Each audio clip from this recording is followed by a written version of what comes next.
Sunday suspense, শুধুমাত্র radio Mirchi 98.3 FM A. It's hot. Bangla সাহিত্যের রোমাঞ্চকর কিছু গল্প দিয়ে সাজানো আমাদের এই বিশেষ নিবেদন সানডে সাসপেন্স। আজ আপনার জন্য হেমেন্দ্র কুমার রায় লেখা মিসেস কুমুদিনী চৌধুরী। হেমেন্দ্র কুমার রায় জন্মেছিলেন 1888 সালে। কিশোরদের জন্য লিখে গেছেন অনেক রহস্য, অ্যাডভেঞ্চার, অলৌকিক এবং ভৌতিক গল্পেও তার জুড়ি মেলা ভার। তার মৃত্যু হয় 1963 সালে। আজকের গল্পটি আমরা নিয়েছি পত্রভারতী থেকে প্রকাশিত হেমেন্দ্র কুমার রায়ের কিশোর ভৌতিক সমগ্র সংকলনটি থেকে। প্রধান চরিত্রে লেখক অমূল্যবাবু, গোবিন্দ ডাক্তার, বুড়ো মালি এবং মিসেস কুমুদিনী চৌধুরী। গল্প পাঠে মীর, কুমুদিনী চৌধুরীর ভূমিকায় ইন্দ্রাণী, গল্পের সূত্রধার দীপ।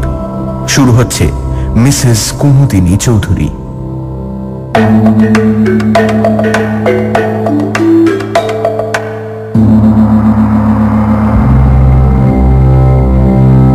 আমি ঔপন্যাসিক কেবল এইটুকু বললেই বলা হয় না। আমি উপন্যাস লিখে টাকা রোজগার করি, অর্থাৎ আমি যদি উপন্যাস না লিখি তাহলে আমার পেটও চলবে না। অর্থাৎ উপন্যাস লেখা আমার পেশা, কিন্তু এ পেশা বুঝি আর চলে না।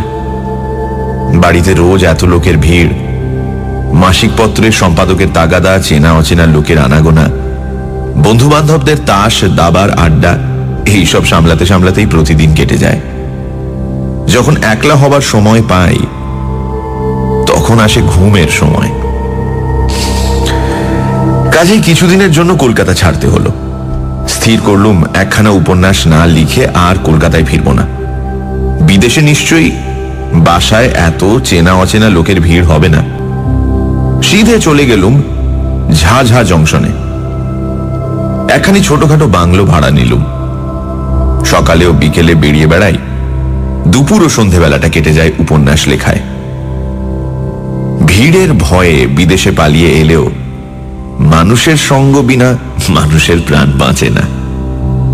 ঝাঝায় এসেও 3-4 জন লোকের সঙ্গে আমার অল্প বিস্তর ঘনিষ্ঠতা হল। একজন হচ্ছেন মিসেস কুমুদিনী চৌধুরী। তিনি বিধবা। তার স্বামী পেশাওয়ারে কাজ করতেন। স্বামীর মৃত্যুর পর থেকে তিনি ঝাঝায় এসে বাস করছেন। তার সন্তানাদি কেউ নেই। ধর্মের তিনি খ্রিস্টান। আমার আরেকজন নতুন বন্ধুর নাম অমূল্যবাবু। এ ভদ্রলোকের বয়স হবে বছর 50। কলকাতার কোন কলেজে প্রফেসরি করতেন। এখন অবকাশ নিয়ে এখানে বসেই লেখাপড়া নিয়েও দিন কাটিয়ে দেন। অমূল্যবাবু পরলোক তত্ত্ব নিয়ে সারা জীবনই যথেষ্ট আলোচনা করেছেন। মৃত্যুর পরে জীবের কি অবস্থা হয় তার মুখে সর্বদাই সেই কথা শুনতে পাওয়া যায়। এখানকার রেলের ডাক্তার গোবিন্দবাবুর সঙ্গেও আলাপ হলো। তিনি খুব সাদাসিধে ভালো মানুষ লোক এবং সন্ধে হলেই ভূতের ভয়ে কাতর হয়ে পড়েন। সূর্যাস্তের পর তিনি প্রাণান্তেও অমূল্যবাবুর বাড়ির চৌকাঠ মারাতে রাজি হন না, কারণ পাছে তাকে কাছে পেয়ে অমূল্যবাবু 2-4টে পরলোকের কাহিনী শুনিয়ে দেন।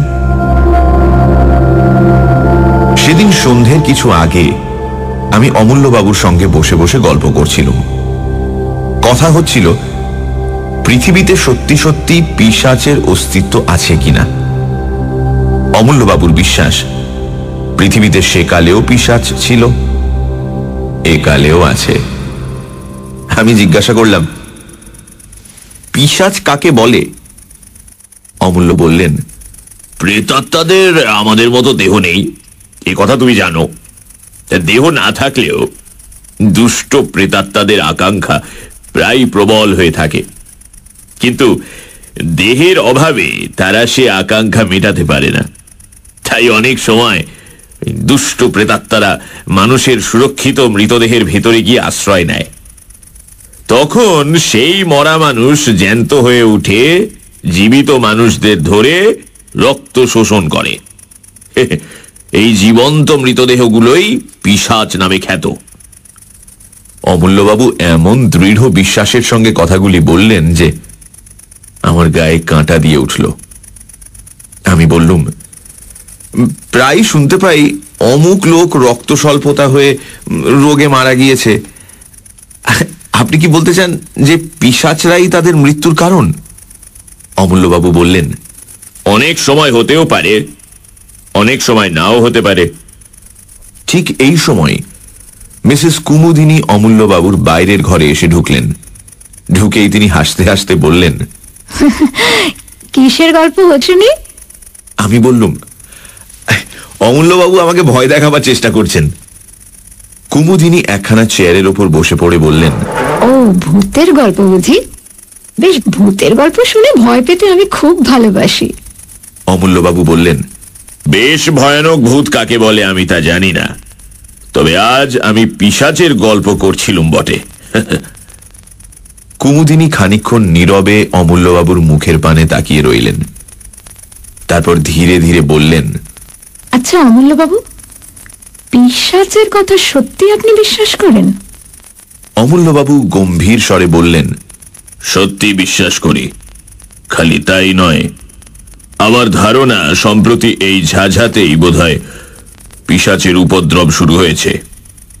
আমি চমকে অমূল্যবাবুর মুখের দিকে মুখ তুলে তাকালাম।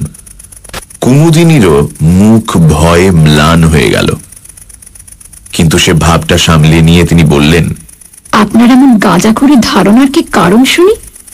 অমূল্যবাবু স্থিরভাবেই বললেন, সম্প্রতি এখানে রক্তস্বল্পতা রোগে মৃত্যুর হার বড় বেড়ে উঠেছে। এর কোনো যুক্তিসঙ্গত কারণ খুঁজে পাওয়া যায় না। কুমুদিনী উচ্চস্বরে হাসতে হাসতে উঠে দাঁড়িয়ে বললেন, বেশ তো অমূল্যবাবু, আপনি একটা পিশাচকে বন্দি করবার চেষ্টা করুন না। অমূল্যবাবু অল্প স্বরে বললেন, সেই চেষ্টাই করব। ভূত না মানলেও ভূতের ভয় যে ছাড়ে না, অমূল্যবাবুর বাড়ি থেকে আসতে আসতে সে প্রমাণ ভালো করেই পেলাম। সন্ধ্যের অন্ধকারের ভেতর দিয়ে ফিরতে ফিরতে প্রত্যেক আনাচে কানাচে মনে হতে লাগল যেন সত্যি সত্যি কোনো জীবন্ত মৃতদেহ আমার দিকে লক্ষ্য স্থির করে দাঁড়িয়ে আছে।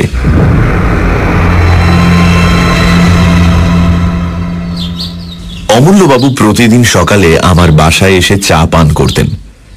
সেদিন সকালেও বাংলোর বারান্দায় বসে দুজনে চা পান করছি।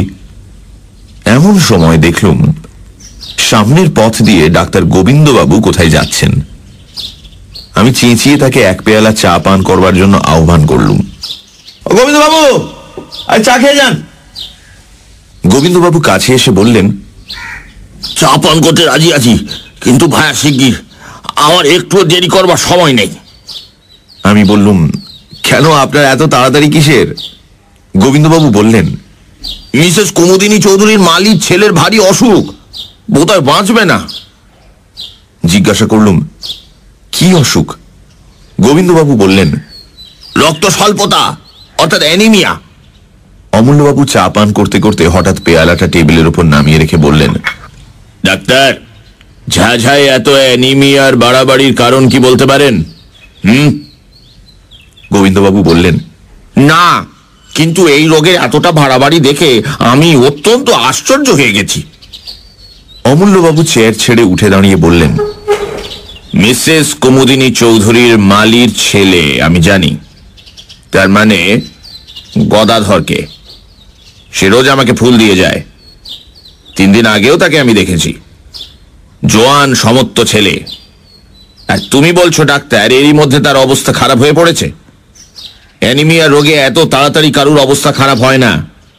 চলো ডাক্তার, তোমার সঙ্গে আমরাও গিয়ে গদাধরকে একবার দেখে আসি। আমার বাংলো থেকে মিসেস চৌধুরীর বাংলোয় যেতে 4-5 মিনিটের বেশি সময় লাগে না। মিসেস চৌধুরীর বাগানের এক কোণে মালির ঘর। আমরা সকলে গিয়ে সেখানে উপস্থিত হলাম। ঘরের ভেতরে একপাশে বুড়ো মালি মাথায় হাত দিয়ে ম্লান মুখে বসে আছে। গদাধর শুয়ে আছে একখানা চৌকির উপরে। তার মুখ এমন বিবর্ণ ও রক্তশূন্য যে দেখলেই মনে হয় মৃত্যুর আর বেশি দেরি নেই। ডাক্তারবাবু তাকে পরীক্ষা করে চুপি চুপি আমাদের বললেন, আর আজকে রাত বোধহয় কাটবে না। অমূল্যবাবু গদাধরের পাশে গিয়ে বসলেন। তারপর রোগীর গায়ের কাপড়টা খুলে তীক্ষ্ণ দৃষ্টিতে কি দেখতে লাগলেন। খানিকক্ষণ পরে গদাধরের গলা ও বুকের মাঝখানে একটা জায়গার দিকে আঙুল নির্দেশ করে বললেন, ডাক্তার, এটা কিসের দাগ? গোবিন্দবাবু বললেন, ওটা ক্ষত চিহ্ন বলেই মনে হচ্ছে। যা নোংরা ঘর, ইঁদুর টিঁদুরে কামড়েছে বোধহয়। অমূল্যবাবু গদাধরের বাপকে ডেকে জিজ্ঞাসা করলেন, তোমার ছেলেকে সেবা করে কে? বুড়ো মালি বললেন, বাবু, গিন্নিমা গদাধরকে বড় ভালোবাসে, ঠিক নিজের ছেলের মতো। ওকে দেখাশোনা করেন তিনি।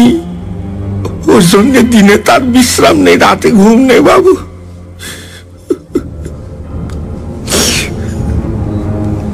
অমূল্যবাবু উঠে দাঁড়িয়ে দৃঢ় স্বরে বললেন, রোগীর ভালো রকম যত্ন সেবা হচ্ছে না।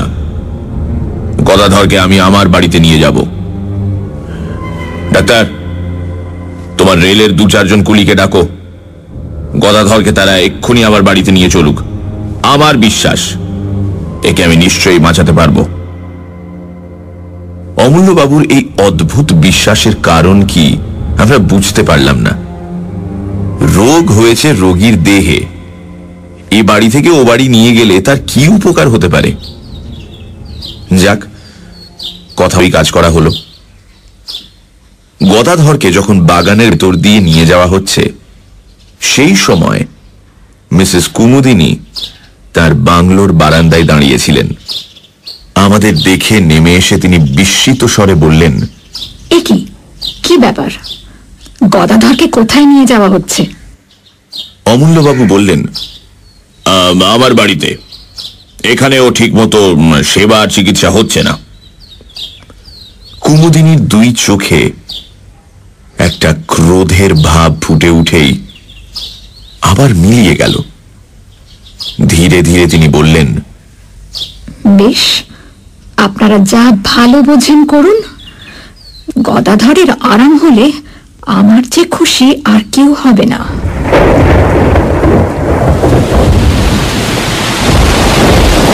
সেদিন সন্ধ্যের পর থেকে মুষলধারে বৃষ্টি নামল।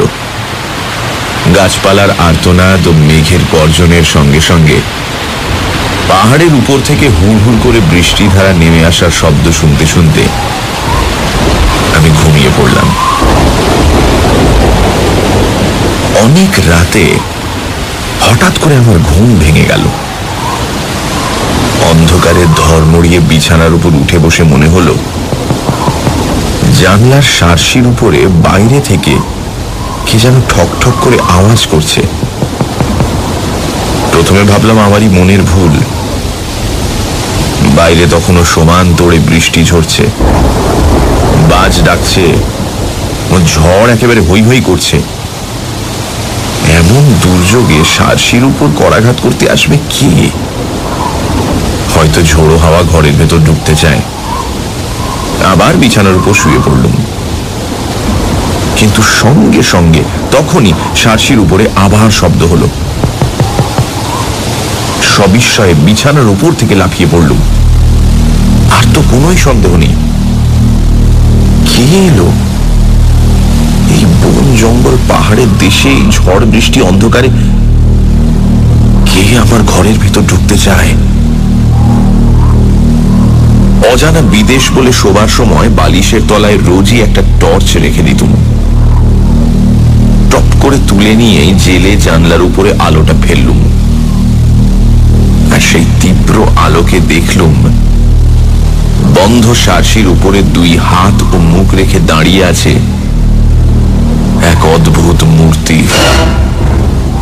ঝোড়ো হাওয়ায় রাশি রাশি কালো লম্বা চুল এসে তার সারা মুখখানাকে আচ্ছন্ন করে ফেলেছে, এবং সেই চুলের ফাঁকে আগুনের মতো দপদপ করে জ্বলছে তার 2 বিস্ফারিত চক্ষু। পর মুহূর্তে মুখখানা আলোক রেখার ভেতর থেকে সাত করে সরে গেল। এ কি দুঃস্বপ্ন? ভয়ে মুষড়ে আলো নিভিয়ে বিছানার উপর কাঁপতে কাঁপতে বসে পড়লুম। আতঙ্কে সারা রাত আর ঘুম হলো না। কেবলই মনে হতে লাগলো সারসির কাঁচ ভেঙে ওই বুঝি এক অমানসিক মূর্তি ঘরের ভেতরে হুড়মুড় করে ঢুকে পড়ে। সানডে সাসপেন্সে আজ মিসেস কুমুদিনী চৌধুরী। লেখক এসেছেন ঝাঝায়। সেখানে তার সঙ্গে আলাপ হয় অমূল্যবাবুর, যিনি পরলোক তত্ত্ব চর্চা করেন। অমূল্যবাবুর ধারণা ঝাঝাতে ইদানিং পিশাচের উপদ্রব শুরু হয়েছে এবং সেই কারণেই অ্যানিমিয়ায় সেখানে বেশ কিছু লোকের মৃত্যু ঘটেছে। মিসেস কুমুদিনী চৌধুরীকে সেই কথা বলাতে তিনি বললেন, তাহলে অমূল্যবাবু একটা পিশাচকে বন্দি করবার চেষ্টা করে দেখুন। ইতিমধ্যে মিসেস চৌধুরীর বাড়ির মালির ছেলে গদাধর অসুস্থ হয়ে পড়ল। অমূল্যবাবু তাকে নিজের বাড়িতে নিয়ে এলেন। সে রাতে প্রচন্ড ঝড় বৃষ্টির মধ্যে লেখক দেখলেন তার জানলায় কে ঠক ঠক করছে। টর্চ ফেলে দেখলেন একটা ভয়ঙ্কর মূর্তি। তারপর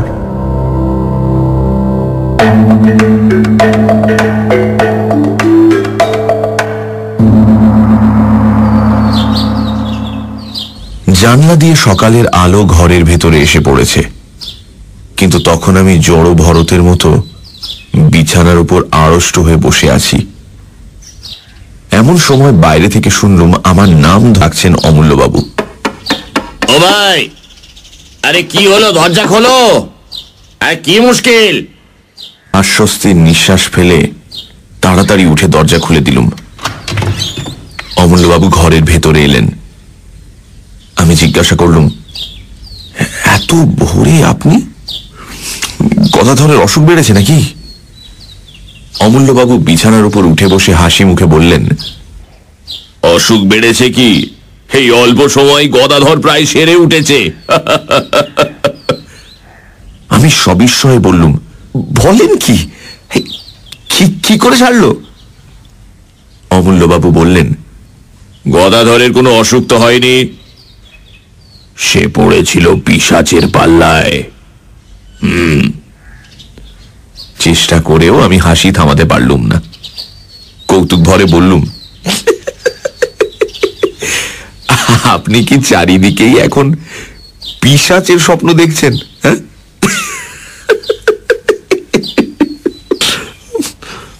অমূল্যবাবু অটল ভাবেই বললেন, তোমার যা ইচ্ছে হয় বলো, আমি কোনোই প্রতিবাদ করব না।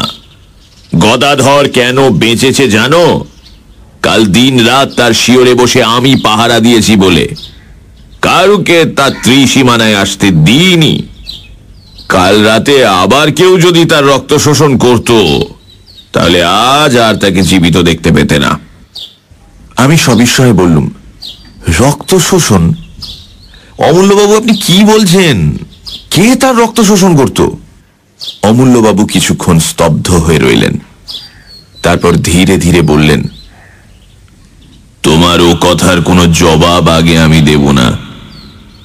কাল রাতে আমি সচক্ষে কি দেখেছি তোমার কাছে আগে সেই কথাই বলতে চাই। তুমি জানো আমার বাড়ি দোতলা। গদাধরকে আমি দোতলার ঘরেই শুইয়ে রেখেছিলুম পাহারা দেবার জন্যে। তার পাশে বসে কাল সারা রাত আমি কাটিয়ে দিয়েছি। কালকের রাতের ঝড় বৃষ্টির কথা তুমিও টের পেয়েছো বোধহয়। মাঝ রাতে ঝড় বৃষ্টির বেগ অত্যন্ত বেড়ে ওঠে। সেই সময় বই পড়তে পড়তে হঠাৎ মুখ তুলে দেখি জানালার ঠিক বাইরেই একটি স্ত্রী মূর্তি দাঁড়িয়ে রয়েছে। দোতলার ঘর, মাটি থেকে সেই জানালাটা অন্তত 20 ফুট উঁচু। সেখানে কোনো স্বাভাবিক মানুষের মূর্তির আবির্ভাব যে সম্ভবপর নয়, এ কথা তুমি বুঝতেই পারছো। আমি অবাক হয়ে তার দিকে খানিকক্ষণ তাকিয়ে রইলুম। ঘরের আলো তার মুখের উপর পড়েছিল, তাকে দেখেই আমি চিনতে পারলুম। কে সে কিছু আন্দাজ করতে পারো? আমি হতভম্বের মতো ঘাড় নেড়ে জানালুম, অমূল্যবাবু বললেন, সে মূর্তি হচ্ছে মিসেস কুমুদিনী চৌধুরীর। কুমুদিনী খুব হাসি মুখে আমার দিকে তাকিয়েছিলেন। আমি তাকে দেখেই উঠে দাঁড়ালুম। তারপর সার্সি খুলে খড়খড়ির পাল্লা দুটো বন্ধ করে দিলাম সজোরে। আমাকে বাধা দেবার জন্য মূর্তিটা তাড়াতাড়ি হাত বাড়িয়ে এগিয়ে এলো, কিন্তু বাধা দিতে পারল না। আমার মনে হলো জানলা বন্ধ করবার সময় তার ডান হাতখানা পাল্লার তলায় পড়ে চেপটে গেল। তারপরও জানলার উপরে আরো কয়েকবার করাঘাতের শব্দ শুনতে পেয়েছি, কিন্তু সেদিকে আমি আর ভ্রুক্ষেপও করলাম না। এখন বলো, আমার কথা পাগলের গল্পের মতো মনে হচ্ছে? হ্যাঁ,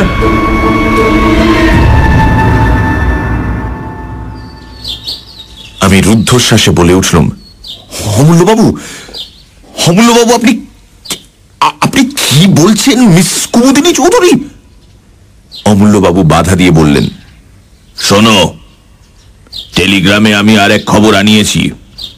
পেশাওয়ারে মিসেস কুমুদিনী চৌধুরীর স্বামী মারা যান অ্যানিমিয়া রোগে, আর মিসেস কুমুদিনী চৌধুরীও তার মৃত্যুর 15 দিন আগে দেহত্যাগ করেছেন।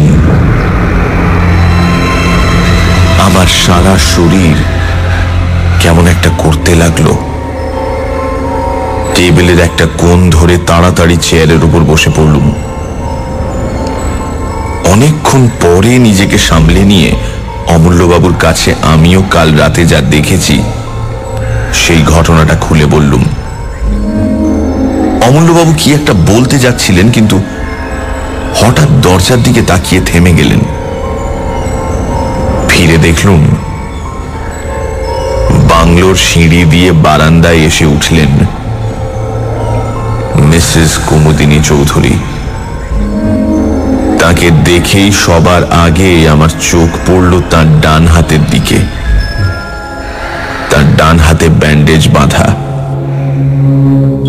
কুমুদিনীও আস্তে আস্তে অমূল্যবাবুকে আমার ঘরে দেখেই থমকে দাঁড়িয়ে পড়লেন। তার মুখে চোখে এমন একটা অমানুষিক বিশ্রী ভাব জেগে উঠল, যা কোনোদিন কোনো মানুষেরই মুখে আমি লক্ষ্য করিনি। তারপরেই দিকবিদিক জ্ঞান হারিয়ে তীরের মতন তিনি বারান্দার উপর থেকে নেমে গেলেন এবং সেই রকম বেগেই সামনের দিকে ছুটে চললেন। আমি দ্রুত পদে এগিয়ে গিয়ে চেঁচিয়ে উঠলুম, মিসেস চৌধুরী, সাবধান! Train, train! Mrs Chowdhury, Mrs Chowdhury, সাবধান! ট্রেন! কিন্তু আমার মুখের কথা মুখেই রইল। আমার বাংলোর সামনে দিয়ে যে রেলপথ চলে গেছে, কুমুদিনী তার উপরে গিয়ে দাঁড়াতে না দাঁড়াতেই একখানা ইঞ্জিন হুড়মুড় করে একেবারে তার দেহের উপরে এসে পড়ল। ভয়ে আমি দু চোখ বুজে ফেললুম। সঙ্গে সঙ্গে শুনলুম তীক্ষ্ণ এক মর্মভেদী আর্তনাদ। তারপরেই সব স্তব্ধ। খানিকক্ষণ আচ্ছন্নের মতন দাঁড়িয়ে রইলুম। আমার চারিদিকে পৃথিবী যেন ঘুরতে লাগলো এবং সেই অবস্থাতেই শুনলুম অমূল্যবাবু বলছেন, স্থির ও ভাই, স্থির হও। ট্রেনের চাপা পড়লো ও কোনো মানুষের দেহ নয়, ও হচ্ছে কোনো পিশাচের আশ্রিত দেহ। ঝাঝার গোরস্থানে মিসেস কুমুদিনী চৌধুরীর দেহ কবর দেওয়া হলো। তারপর মাসখানেক কেটে গেল। এই ভীষণ ঘটনার ছাপ আমাদেরও মনের উপর থেকে ধীরে ধীরে অস্পষ্ট হয়ে আসতে লাগলো। কিন্তু এই ঘটনার সঙ্গে জড়িত একটা বিষয় সম্বন্ধে এখনো আমাদের মনের ধাঁধা ঘুচল না। ঝাঝার রক্ত স্বল্পতা রোগের বাড়াবাড়ি এখনো কমল না কেন, তাই নিয়ে প্রায়ই আমাদের মধ্যে আলোচনা হয়। অমূল্যবাবু পর্যন্ত ধাঁধায় পড়ে গেছেন। তিনিও মাঝে মাঝে আশ্চর্য হয়ে বলেন, তাই তো হে, রক্ত স্বল্পতার রোগটা এখানে সংক্রামক হয়ে দাঁড়ালো নাকি? এর কারণ তো কিছুই বোঝা যাচ্ছে না। কিছুদিন পরে একদিন নদীর ধার থেকে ফিরতে আমার রাত হয়ে গেল। সে রাতটা ছিল চমৎকার। পরিপূর্ণ পূর্ণিমা নদীর জলকে যেন মেজে ঘষে রূপোর মতো চকচকে করে তুলেছে এবং চারিদিক ধপধপ করছে, প্রায় দিনের বেলার মতো। এই পূর্ণিমার শোভা দেখবার জন্যই এতক্ষণ আমি নদীর ধারে অপেক্ষা করছিলাম। বিভোর হয়ে চারিদিকে তাকাতে তাকাতে বাড়ির পথে ফিরে আসছি। গভীর স্তব্ধতার ভেতরে ঝিঝি পোকার ডাক ছাড়া আর কোনো কিছুরই সাড়া পাওয়া যাচ্ছে না। পথও একান্ত নির্জন। প্রাণে হঠাৎ গান গাইবার স্বাদ হল। এমন রাতের সৃষ্টি তো গান গাইবার জন্যই, কিন্তু গান গাইবার উপক্রম করতেই সামনের দিকে তাকিয়ে যা দেখলুম, তাতে আমার বুকের রক্ত যেন হিম হয়ে গেল। পথের একটা মোড় ফিরে প্রায় আমার সামনে এসে দাঁড়ালেন মিসেস কুমুদিনী চৌধুরী। আমার দেখবার কোনো ভুল হয়নি। তেমন উজ্জ্বল পূর্ণিমায় ভুল হবার কোনো সম্ভাবনাই ছিল না। ভাগ্যে কুমুদিনী অন্যদিকে তাকিয়েছিলেন, তাই আমাকে তিনি দেখতে পেলেন না। আমি তাড়াতাড়ি একটা গাছের আড়ালে সরে গেলুম। কুমুদিনী সেই পথ ধরে একদিকে অগ্রসর হলেন। আমি স্তম্ভিত চোখে লক্ষ্য করলুম তার দেহ যেন মাটির উপর দিয়ে পা ফেলে হেঁটে যাচ্ছে না, শূন্য দিয়ে ভেসে যাচ্ছে একখানা মেঘের মতন। পথের বাঁকে সেই অদ্ভুত ভীষণ মূর্তি অদৃশ্য হয়ে গেল এবং আমিও ছুটতে লাগলুম রুদ্ধশ্বাসে, আতঙ্কে ও বিস্ময়ে বিহ্বল হয়ে। ছুটতে ছুটতে একেবারে অমূল্যবাবুর বাড়িতে। অমূল্যবাবু বৈঠকখানায় একা বসে বই পড়ছিলেন। হঠাৎ আমাকে সেইভাবে সেখানে গিয়ে পড়তে দেখে নির্বাক বিস্ময়ে আমার দিকে মুখ তুলে তাকিয়ে রইলেন। আমি প্রায় রুদ্ধস্বরে বলে উঠলুম, মিসেস চৌধুরী, মিসেস চৌধুরী। অমূল্যবাবু, এইমাত্র মিসেস চৌধুরীর সঙ্গে আমার দেখা হলো। অমূল্যবাবু সিধে হয়ে দাঁড়িয়ে উঠে বললেন, তার মানে? আমি হাঁপাতে হাঁপাতে বললুম, নদীর পথ দিয়ে ফিরে আসছিল মিসেস কুমুদিনী চৌধুরী। প্রায় আবার পাশ দিয়ে এই মাত্র চলে গেলেন অমূল্যবাবু। তুমি ঠিক দেখেছ? আপনাকে যেমন ঠিক দেখছি তাকেও ঠিক তেমনই দেখেছি। ওঠো ওঠো, আর দেরি নয়, এক্ষুনি আমার সঙ্গে চলো। এখন কোনো কথা জিজ্ঞাসা করো না, চলো। অমূল্যবাবু হাত ধরে আমাকে টেনে নিয়ে দ্রুত পদে ঘর থেকে বেরিয়ে এলেন। তারপর বাগানের কোণ থেকে একটা শাবল ও একখানা কোদাল তুলে নিয়ে কোদালখানা আমার হাতে দিয়ে বললেন, এসো। আমি যন্ত্রচালিতের মতন তার সঙ্গে চললুম। আবার সেই নদীর পথ। চারিদিক তেমনি নীরব ও নির্জন। আকাশে তেমনি স্বপ্নময় চাঁদের হাসি। নিবিড় বনজঙ্গল ও পাহাড়ের পর পাহাড় দাঁড়িয়ে আছে যেন ছবিতে আঁকা। কিন্তু সেসব দৃশ্য দেখবার মতো মনের অবস্থা তখন আমার ছিল না। আমার প্রাণ থেকে সমস্ত কবিত্ব তখন কর্পূরের মতন উবে গিয়েছিল। ঘাসের উপরে বড় বড় গাছের ছায়া নড়ছে আর আমি চমকে চমকে উঠছি। নিস্তব্ধতা বিদীর্ণ করে একটা পেঁচা চেঁচিয়ে উঠল। শিউরে উঠে আমি ভাবলুম, ঝোপে ঝাড়ে আড়ালে আবছায়ায় যেসব অশরীরী দুষ্ট আত্মা রক্ত তৃষ্ণায় উন্মুখ হয়ে আছে, ওই নিশাচর পাখিটা যেন তাদেরই সাবধান করে জানিয়ে দিল, তোমরা প্রস্তুত হও, পৃথিবীর শরীরী প্রাণী আসছে। ওই তো ঝাঝার গোরস্থান, কবরের পর কবর সারি সারি দেখা যাচ্ছে।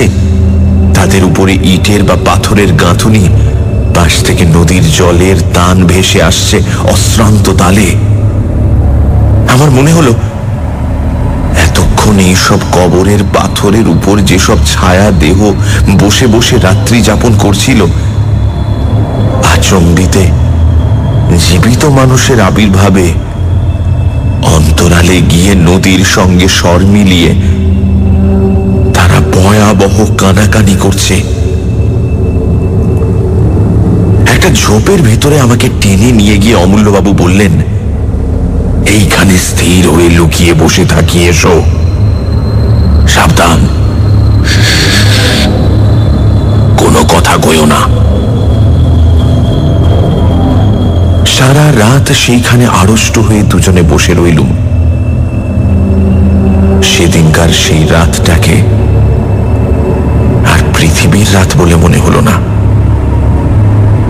এই লোকে থেকেও আমরা যেন পরলোকের বাসিন্দা হয়েছি। চাঁদ পশ্চিম আকাশের শেষ প্রান্তে, পূর্ব দিকে ধীরে ধীরে যেন মৃত রাত্রির বুকের রক্ত ঝরে পড়তে লাগলো। ভোর হচ্ছে।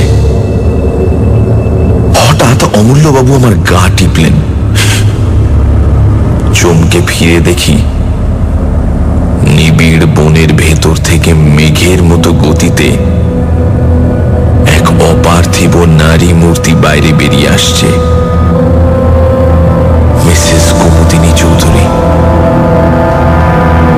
অমূল্যবাবু আমার কানে কানে বললেন, আজকে রাতের মতো পিশাচীর রক্ত পিপাসা শান্ত হলো। মিসেস চৌধুরীর দেহ ধীরে ধীরে গোরস্থানের ভেতর গিয়ে ঢুকল। একটা কবরের ওপরে গিয়ে এক মুহূর্ত স্থির হয়ে দাঁড়ালো। তারপর আচমকা শূন্যে দুই হাত তুলে এমন প্রচন্ড তীক্ষ্ণ স্বরে হি হি হি হি হি করে অট্টহাস্য উঠল যে আমার সমস্ত বুকটা যেন বরফের মতো ঠান্ডা হয়ে গেল। সে কি পৈশাচিক শীতল হাসি! তারপর দেখলুম তার দেহটা ধীরে ধীরে মাটির ভেতর নেমে যাবে। তার খানিক পরে সে একেবারেই অদৃশ্য হয়ে গেল। পূব আকাশে সূর্যের প্রথম ছটা জেগে উঠল। অমূল্যবাবু এক লাফে উঠে দাঁড়িয়ে বললেন, আর অপেক্ষা নয়, শিগগির আমার সঙ্গে এসো। আমরা মিসেস চৌধুরীর কবরের উপরে গিয়ে দাঁড়ালুম। অমূল্যবাবু বললেন, আমি শাবল দিয়ে মাটি খুঁড়ি আর তুমি কোদাল দিয়ে মাটি তোলো, চলো। তার এই অদ্ভুত আচরণের কারণ কি জিজ্ঞাসা করলুম না, কারণ আমি তখন আচ্ছন্নের মতো ছিলুম। তিনি যা বলেন আমি তাই করি।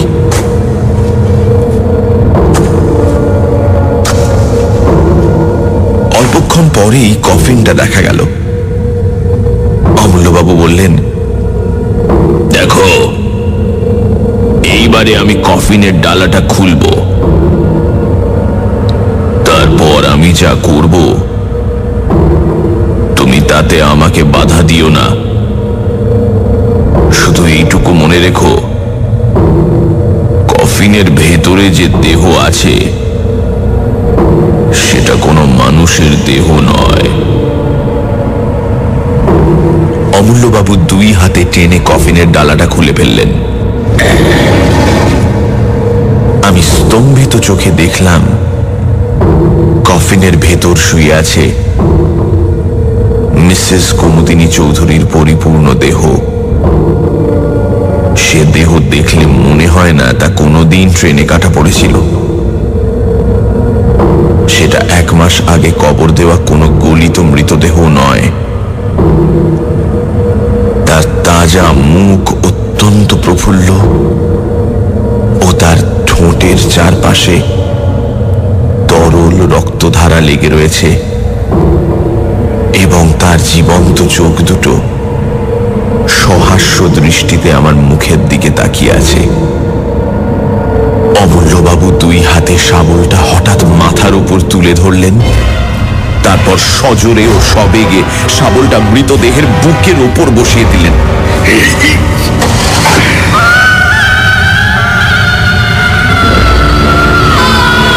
ইঞ্জিনের বাঁশির আওয়াজের মতো এক তীব্র দীর্ঘ আর্তনাদে আকাশ বাতাস পরিপূর্ণ হয়ে গেল। তারপর সব চুপচাপ।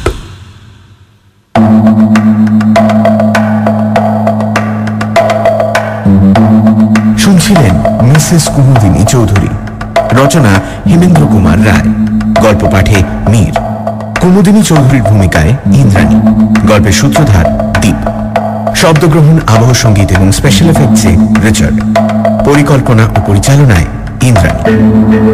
আগামী সপ্তাহে ঠিক এই সময় আরও একটি রোমাঞ্চকর গল্প নিয়ে হাজির হবে সানডে সাসপেন্স।